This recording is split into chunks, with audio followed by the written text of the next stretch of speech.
So in looking at these shoes, I noticed that the front of the shoe is actually a little bit more closer to, say, right about here. So with that in mind, I'm actually going to go into this part right here and just move this down a little bit. So I'm just grabbing this and just going to move this down just to get it so that tongue area, and just kind of smoothing down.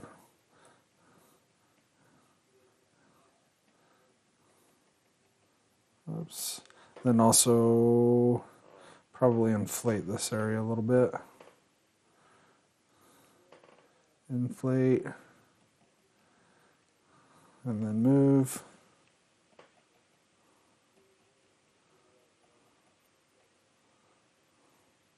So with that, I'm going to just move this down a little bit more here too. And this can be, obviously we're kind of just taking our own, it doesn't need to be exactly like the image because we're just kind of taking the idea of the shoe.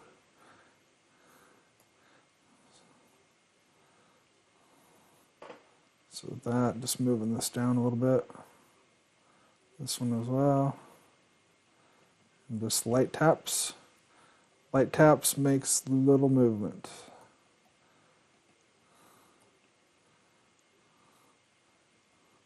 So slight taps there.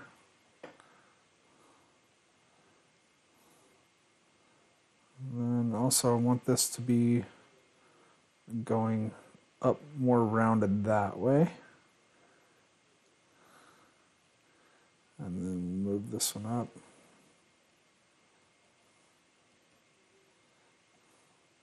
Kind of push that down,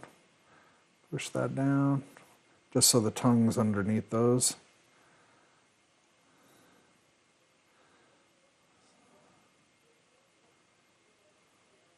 And just smoothing this part out a little bit, and then picking this up off the feet. It's almost just like a basic tennis shoe shape. It's kind of what we're looking for here. Just making little taps, little movements. Smooth this out a little bit.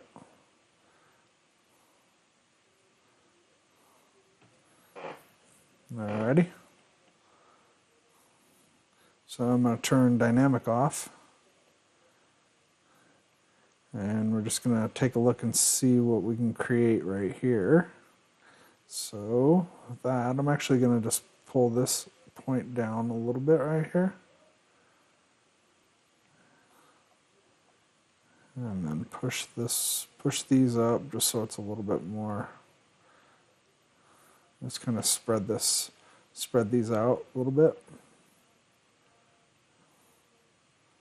Just trying to even this section out a little bit, so it's a little flatter. Here too. Oops. I just undid that. So just checking on the subtool. So it looks like I moved up. I hit my arrow key by accident. So that looks like it's going to work okay.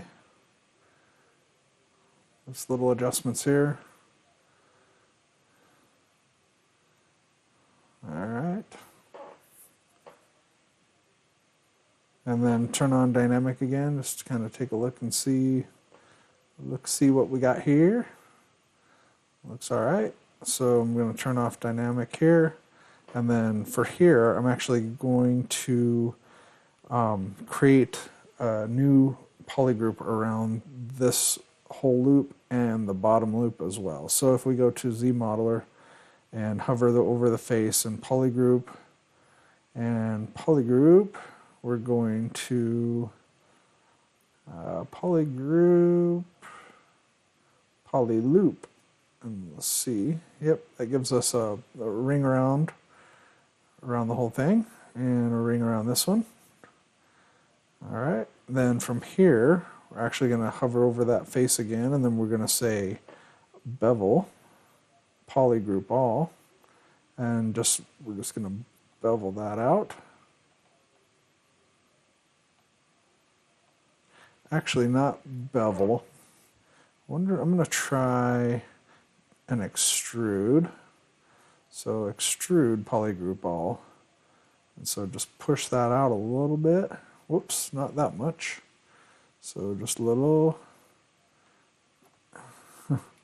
letting go. So actually just hold that shift out. Not shift. Just a little bit here. And then if we turn on dynamic, we should get that. Yeah, it's not too bad. I might hit this with just a little smooth around the edges here. Just smooth around the edges. And here too. I'm just kind of smoothing this edge out. Just kind of soften it a little bit.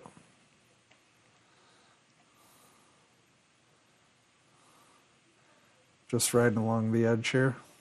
Just kind of open it up a little bit.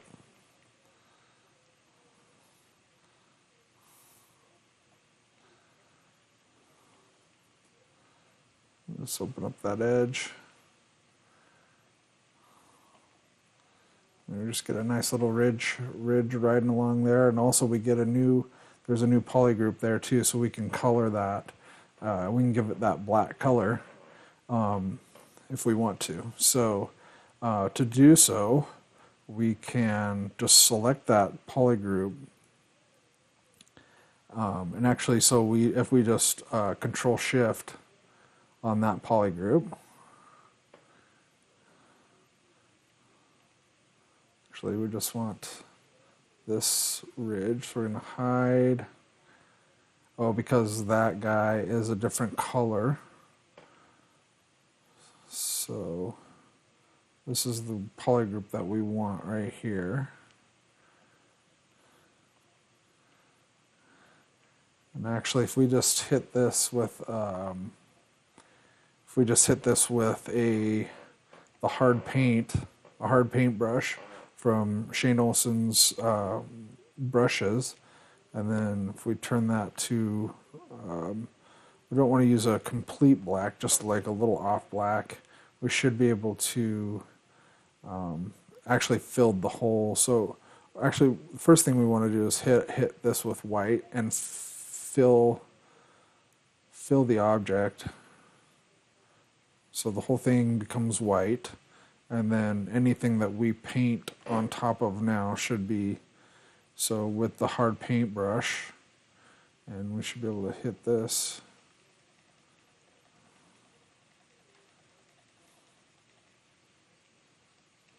And I'm just hitting this strip. We could have just masked it off and did a fill object as well. But just using the paintbrush just to hit this pretty quickly. So once I Control Shift select outside of that,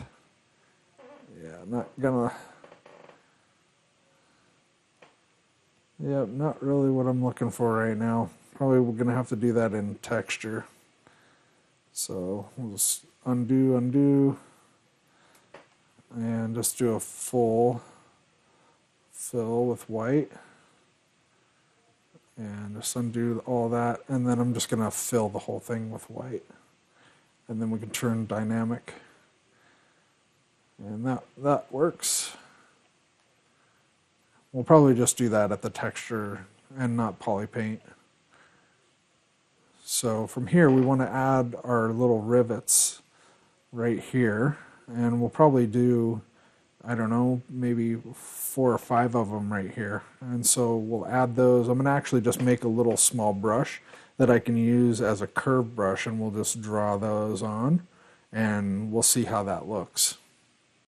Also, since I'm pretty much done with the image, I think, with what I'm actually looking for.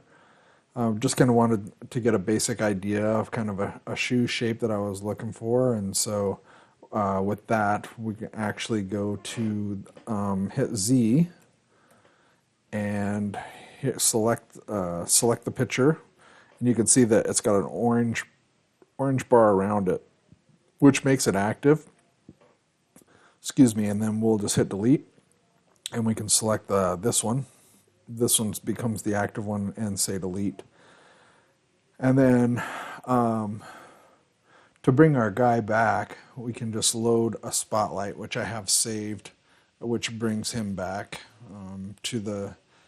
So if I hold down, hit the Z button again, and then here I can actually, I'm going to just scale that down just a touch and move him down a little bit more into the corner, and hit Z again, and then also just make sure that spotlight projection is turned off. All right, with dynamics selected, we're going to actually just make some more adjustments. After looking, I'm just going to bring that down the start of the tongue down a little bit, and then bring this part up a little bit also. So just bringing this part up. Oops, not too much. So undo that. Actually turn on the polyframe so I can see a little better.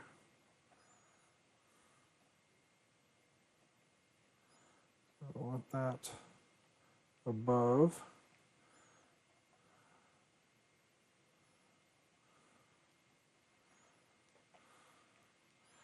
So I'm smoothing that out a little bit. I'm going to turn off the polyframe. And also just moving this piece down. And hit with smooth. Yeah, I like that better. Alright, and now we're going to actually create the eyelets for the laces. And to do so, we're going to actually create or insert, so from the bottom, which we're on the shoe, so we're just insert, and we're going to insert the ring 3D and frame that, and then go to scale and scale that down quite a bit. We can turn our shoe back on, and we'll just kind of move this over into place. Actually, let's leave that currently in space, in world space currently where we're at.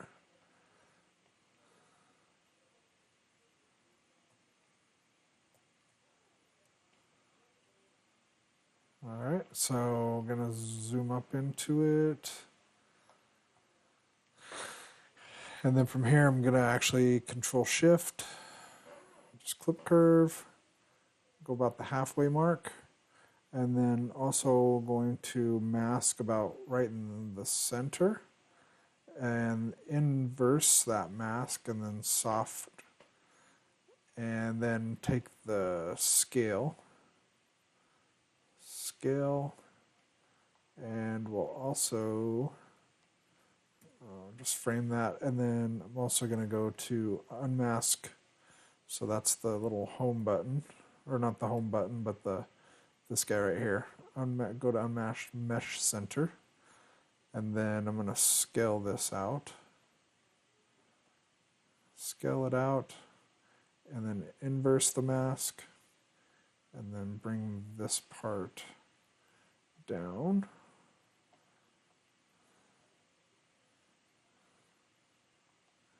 Actually, I want that still like so.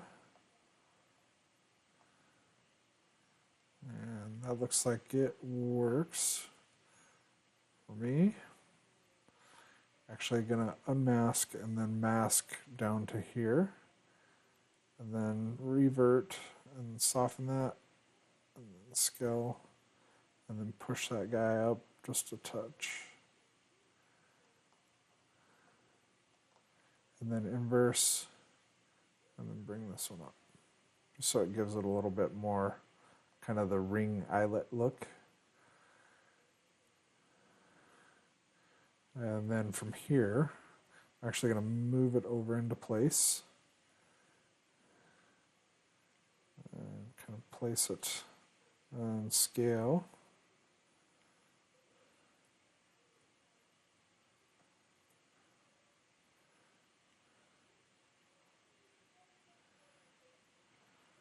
Oops. So I just want that guy like that. So here. And this size looks to be a little big, so I'm going to actually scale that down, bring that up, and just take a look. And if you turn on transparent, you can actually see how that, so we can see that we're not actually in the mesh. So with that, now it looks like we're right on there.